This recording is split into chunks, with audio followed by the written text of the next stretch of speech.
Medchal Malkajgiri Boduppal circle పరిధిలోని Gayatri Nagar phase 1 road number 4లో పరిస్థితి రోజురోజుకి దారుణంగా మారుతోంది. నివాస ప్రాంతంగా ఉండాల్సిన ఈ ప్రాంతం ప్రస్తుతం చెత్తతో నిండిపోయి డంపింగ్ యార్డ్ ని తలపిస్తోంది. ఇళ్ల స్థలాల మధ్యనే పెద్ద ఎత్తున చెత్త పేరుకుపోవడంతో స్థానికులు తీవ్ర ఆందోళన వ్యక్తం చేస్తున్నారు.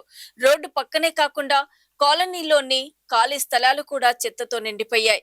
ఎక్కడ చూసినా ప్లాస్టిక్ కవర్లు, పాడైన గృహ వ్యర్థాలు, నిర్మాణ అవశేషాలు, వివిధ రకాల చెత్త కనిపిస్తోంది.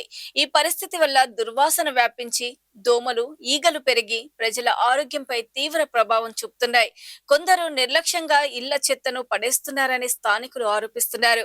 ఇదే పరిస్థితి కొనసాగితే అంటురోగాలు వ్యాపించే ప్రమాదం ఉందని వారు భయపడుతున్నారు.